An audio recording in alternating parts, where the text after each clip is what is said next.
Hi, my name is Charlie Samson, and I'm a writer, director, and independent producer. And what you see in front of your screen today, right now, is a collage of all the cover pages that I've done of the director's treatments across, 4 years that I've been in the industry. So yeah, I'm still quite young in this industry. But anyway, so here it comprises some of the work that I've done myself. It feels good to be able to like reference some of your images in terms of like when it comes to like pitching a director's treatment. And what I'll be sharing with you guys today is basically how to approach a director's treatment for aspiring directors. Now, I want to mention that this is not like the be all, die guide that you need to follow. There's no wrong or right way to approach a director's treatment. Just same like, when you're making films, there's no wrong or right way. It's just, what you feel like needs to be shared. And across the years, I've had, the kind of like desire to want to create my own templates and my own approach in terms of like how I want to do things.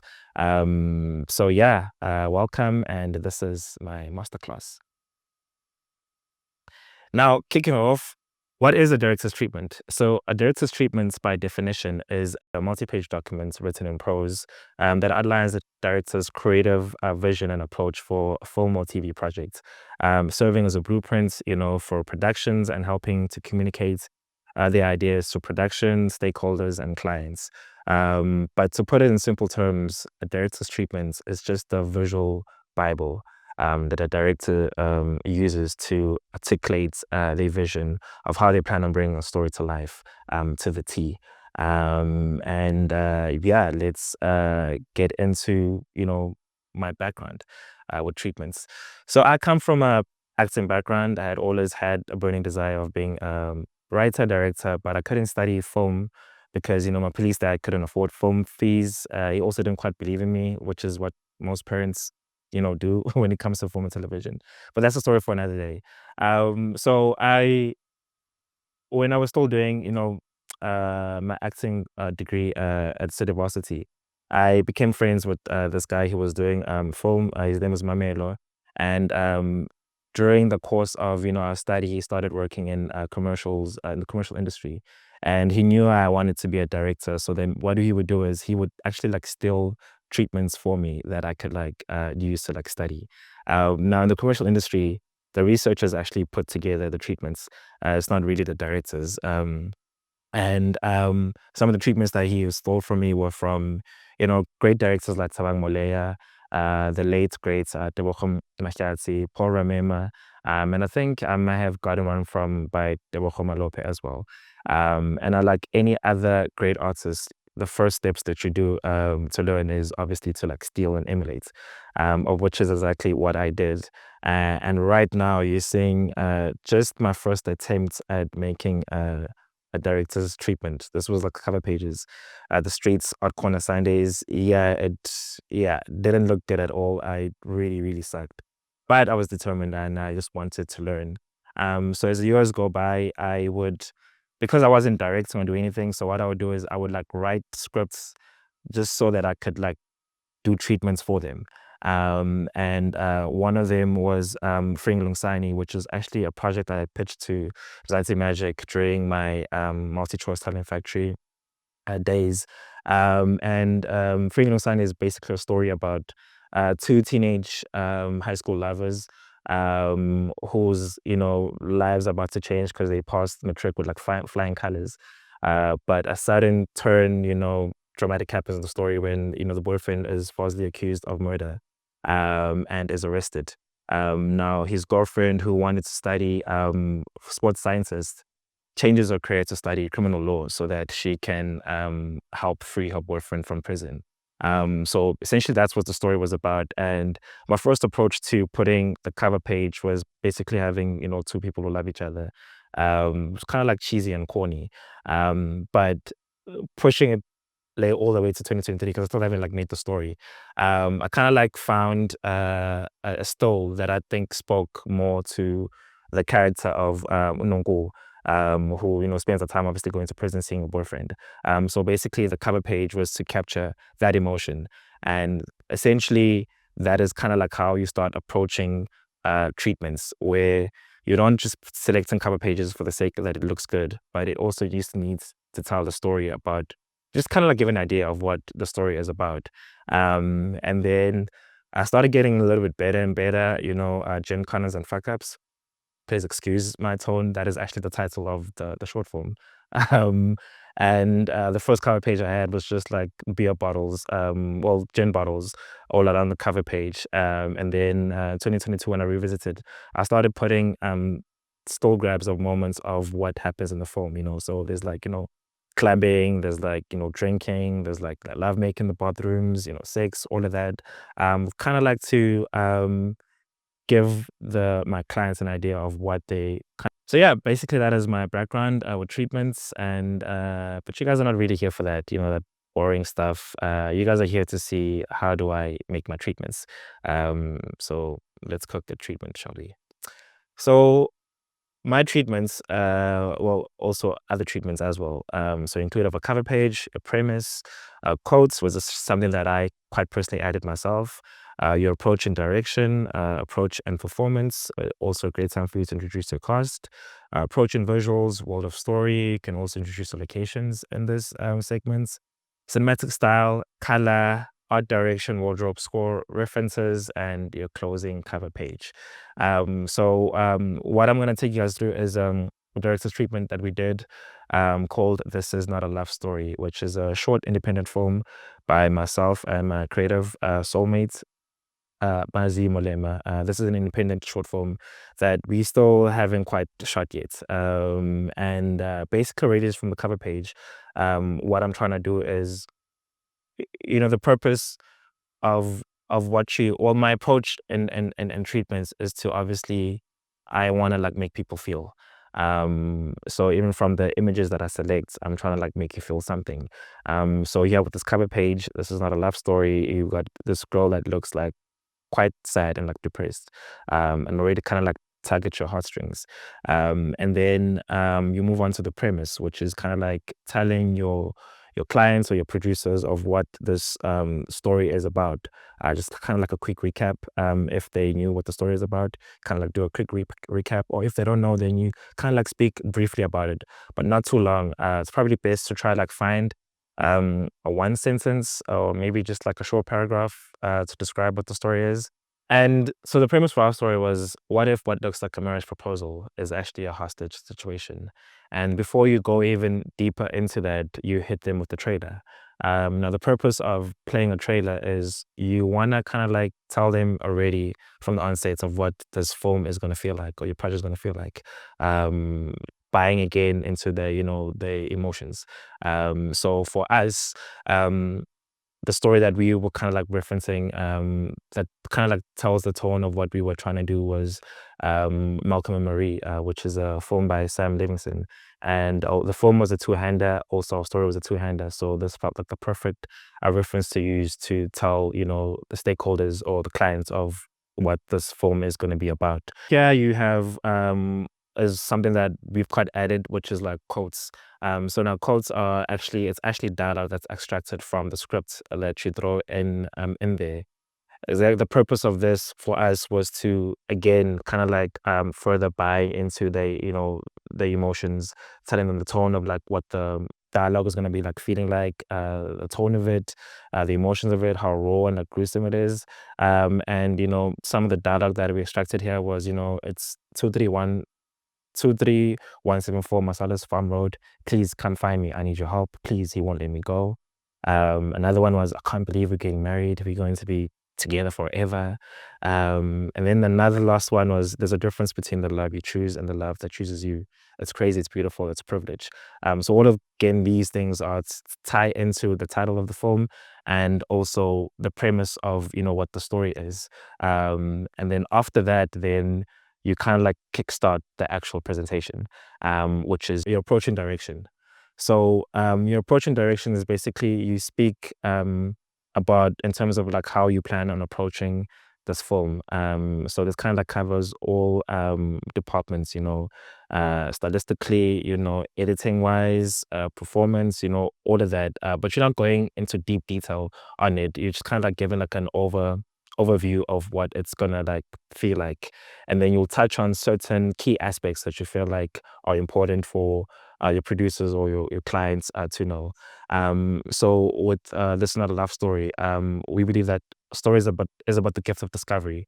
And the story lends itself to a specific style through its dialogue and how certain truths are revealed. Now, because of this, the story's blows are rooted in beats and dialogue. And blows in this instance are these moments that will make the audience, gasp. It's very easy for the story and execution to like go completely wrong. So it'll be very pivotal for us to pay attention to a lot of like detail in terms of like how we frame, how each line is delivered, and its motivation.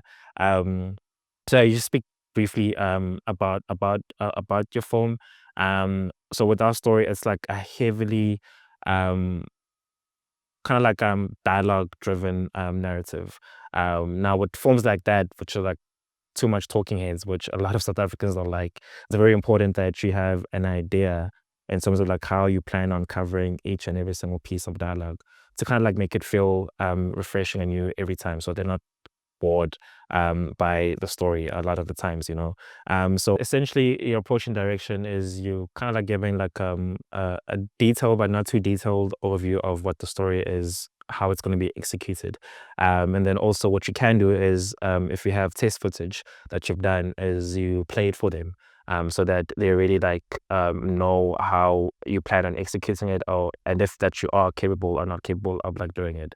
Now, references are really great for this because it kind of like makes the clients feel confident in you that you can actually like bring the story to life, and that their money is going to be like, a great investment into the project that's going to like, come back to them. And she's like anxious, she wants to go in. Turns around, can't get another shot from this side. Still motion blur, but now we like close up on her face. One lens tight, but then we still see the movement happening. When she faces that, when she's facing that way, yeah. And you here, the widest thing as possible.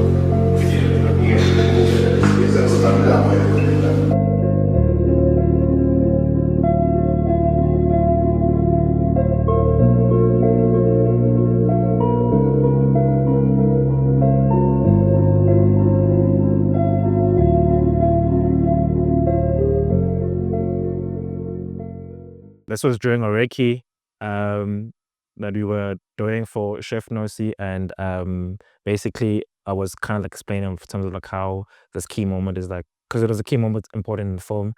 So I shot that and then I used it to end my pitch.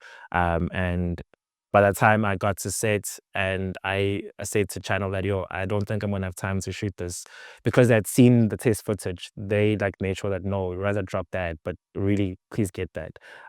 So that also helps because it kind of like it puts a lot of confidence in channel clients, because you want them behind your back supporting you, and you don't want to be like working against them during a shoot, because that can like get really messy. So then after that, you go in your approach and performance, and story is really carried by the actors and your performance, because that's what audiences are like drawn by, your characters and the performances. So what I normally do is I will reference um characters from movies that I feel closer to the characters that I'm gonna have in the film. So for example, here for Langa in the story, he was close to Christoph Waltz, who plays Hans Linder in Inglourious Basterds. So again, you kind of like give a description about who the character is, and then you give a reference of who that character is. Maybe it's a movie that they've seen, which kind of like helps already. Again, it's you're just like painting ideas and visuals to client of what your main characters are gonna feel, or like gonna be, or how they're gonna be like approached in execution.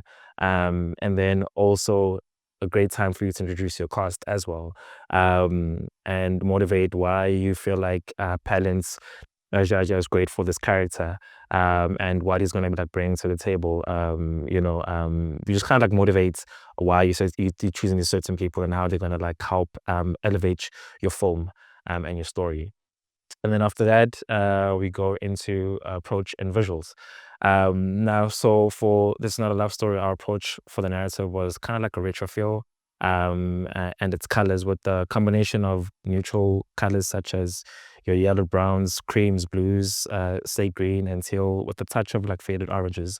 So here we were trying to like bring in like a 1980s look and merge it with like, modern like filmmaking as well, just to kind of like make it feel different and apart from how short forms are kind of like shot in essay. And you give also references of what are these colors that you're talking about so that they see it. Remember, it's about visuals. You have to like keep providing references on each and every single segment that you're not talking about so that they know exactly what you're talking about and how it looks like. And then, but you also don't spend a lot of too much time on the approach and visuals because you get into it when it comes to cinematic and color. And then after approach and visuals, you get into the world of story. That's very important because this is where the story takes place in, where the characters live, where they interact with each other. So it's very important that you paint a picture as vivid as possible for clients, your producers to like see what this is not a love story. Our main world of story were actually like two. So it was the restaurants and the cottage. So yeah, you kind of like find images as well that speak to how the overall outlook of your film is gonna like look like. So for us, because it's a love story, we wanted the exterior to feel like very cold, and like isolated, because love, you kind of like outside of it, you kind of feel alone, and cold and all of that. And then with the interior, it's like very your browns, your goldish, your warm colors, basically to also speak on, how love can be cold and like warm and like loving at the same time, basically. And then you also provide, visual references again, like I said. And then you go on to now present your actual locations that you found to clients, and then you speak on how you plan on changing the walls, if you're going to change them to a certain color. There's also a program that you can use, probably AI, that can actually like change wall colors for your presentations, just to kind of like make it more closer to what it's gonna feel. Speak about certain props if you must here, and wardrobes, and like how you're gonna move things around. And then after that you go into what is one of my favorites, which is like cinematic style. So here you speaking about your camera technique, and of how you plan on like shooting it. So with This Is Not a Love Story, it was your smooth, slow-paced movements, really like long takes, not a lot of cuts unless it's necessary. Also like playing with very dimensional wides and like close-ups. You also like speak if the camera is mostly going to be static or on a dolly, or you just kind of like give as much information as you can, basically, in terms of like the camera movements. And then you don't end up there. You also give close-ups, references, basically. So here, this is kind of like how we plan on approaching our close-ups, how we plan on framing our protagonist versus also how you're going to frame our antagonist. So tight close-ups in the eyes, very like up close, your negative framing as well, high ups, and then with the wides, also like give references of how your wides are gonna like feel, how you're gonna be playing with like spaces and dimensions. Also very important because sometimes when you shoot something and the client doesn't know exactly what the wides are gonna look like, you might shoot something, when it gets to post, client doesn't like how you've shot it. And then by then you kind of like lost their trust and like their faith in you. So it's very important to like also provide visual references of kind of like how your wides and your close-ups are going to be like, because sometimes certain stories need specific wides or specific close-ups. So also like give that information if your story requires it. And then here you get into color as well, which also falls part of like cinematography and lighting as well. So tonal color, again, we were talking about, retro feel. So your, deep browns and rich colors, basically. with the intention of wanting to make the brown skin melanin to like really like pop, and provide a reference of a movie that you've seen that speaks closely to, you know, what you're trying to do. And for us, it was If Bull Streets Could Talk. I don't know if you guys have seen that film, but it's like it's poetry in like motion in terms of like how um Barry Jenkins and the cinematographer like framed those beautiful black characters. So yeah, you know, again, you know, provide references as well. You go into the art direction. Now art direction with this is not a love story. We wanted to like play with artists from the past because our character is kind of like very old school, and he's like a deep maniac when it comes to like love. So we wanted to like put artists that wrote beautiful love songs, you know, R&B music. So we had like Willem Bell, we had Sylvia Plath, Etta James, Bongezia Nabanja, you know, which is also some of our favorite like musicians. So you know, these for part of art direction, these like portraits are going to be like on the wall on the cottage. Just also speaks closely to what the character is and, you know, who he is basically. And then there was also like Donna Hathaway and some even like Nina Simone's and a very great poet by the name of Kush Mahlega. I don't know if you guys know her, but she did the opening of Amanda Black's second album, I think. So yeah, you know, she also like writes deeply and painfully about love. So we had her as well, you know, just to speak more to, you know, what the character is, and who they are, and, you know, how they think and how they like kind of feel about love. Yeah, that was just our approach in like an art direction. But also like speak more also about specific props, if they add to the story, as well, and the colors of it. You know, it's very important that you find or you speak about color even in props or even like the bedding or the curtains, you know, because all of that feeds into the overall tone of the film as well. Um, Another great thing that you do is, you know, we'd for like color palettes is we would sit with our colorist, and then we'll kind of like design like each character and like kind of like give them their own palettes, you know. So for Langa it was, you know, like your browns, your greens, and your reds. And then for the character, and it was, you know, yellows and oranges, and then you also in your art direction also you find colors that kind of like complement each other, so that by the time that the light is created, and it's placed into the camera, when they light it, it already like feels like it's graded, even though it's like still raw footage. So that helps a lot. So even with the wardrobe, you give them colors that speak mostly to the color palettes of the film. And then you also now give references of what their wardrobe is going to look like, what kind of material they're going to be are they going to be wearing.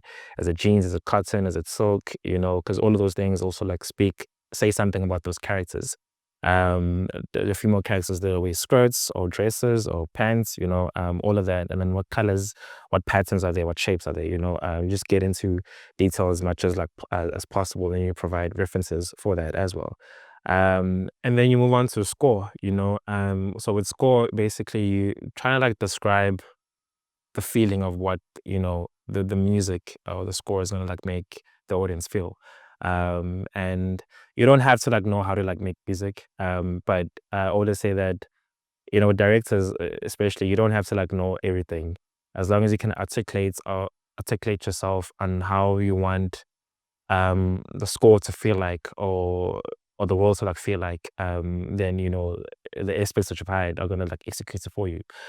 So it also helps when if you go to like a friend to like ask him to like put together something for you, so just to present the channel, it doesn't have to be like the final thing or a great thing, but doing that alone also kind of like further puts confidence in you, from channel and from clients, that you're the right person for the job, and the money that is going to be in great hands. For us, so this was the score that we had kind of like used to you know sell the emotions of how the film is going to like feel like musically. And then after that you get into your references, and how we structure our references for the projects we do is, we select like three films, or three projects, TVs or series, whatever, and we kind of like give like a distinctive description of what we're referencing this specific film for. So for one of them was like Elements, which was, we were like referencing it for its visual reference style and like style of cinematography, and like visual language. And then with Insecure, we were referencing it for its tonal and like its cultural like impacts, on the Black community, and its contents essentially. And kind of like how it just like balances like humor, and romance and like drama. And then we had another reference, which was The Bear, and this reference was like the storytelling reference, basically, which is kind of like inclusive of like sound design, art direction, editing, performance, and all of it. Because Bear is the kind of really really good show that just kind of like does well in balancing life in the kitchen and personal life. That just like affects the work that happens in the kitchen. So yeah, find references, and then you know, specifically say what are you taking from this film that's going to be in your film. So it's not only just these things that I mentioned. It can also like be tone, can be cinematography, can be wardrobe, colors. There's a lot, but just be as detailed and specific as possible. And then finally, what do I use to like make or cook my treatments is, so there's PowerPoint, there's Canva, and there's Keynotes. So when I started out, I was using Canva, and it was great. I hated PowerPoint. I don't know. I think it was because also the images that I was selecting, it just made everything just look, I don't know, cheap.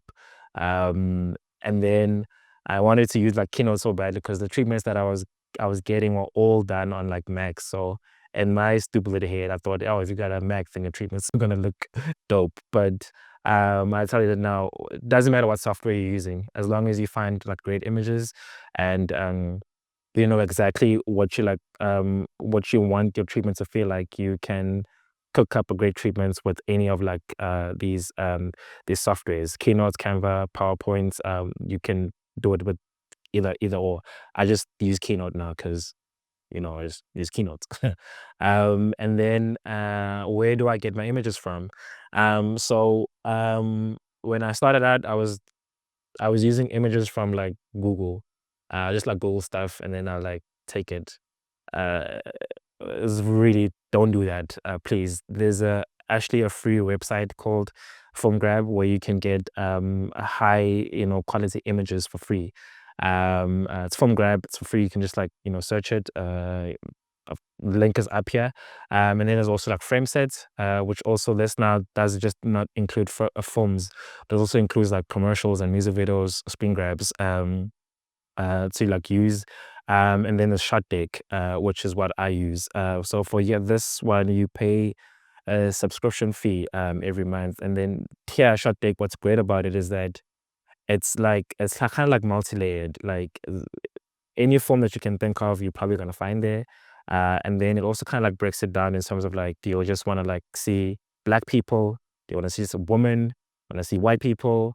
You can even like search like, I'm looking for a church, and you just like put church, and then it will just give you like sets of like all like churches and like different colors. And then also in terms of like how many people you want to see in a frame. If it's like 4 people, 2 people, 1 people, like it's really great. Uh, if you have the money for it, I'd say use Shot Deck. I think it's about 100 or 200 rand a month. I think if you're paying for Netflix, which is also 200 rand, you might as well also like get Shot Deck, and just like make your treatments look really really really dope. And I will say shot deck has the greatest like visual quality of images. And when you get to the end of your presentation, just add a closing cover page for another reason than to stand on him. Why not? Anyway, that brings me to the end of my masterclass. I hope you guys found it informative and useful. If you have any questions, please reach out to me on my socials. Trust me, I want to respond to you. I'm not saying fresh at all. If you also want some of my treatments that I've done, the template, please feel free. I am happy to share them with you guys. And yeah, guys, let's get to cooking. Your job awaits you. And yeah, this was my masterclass. Charlie Samson.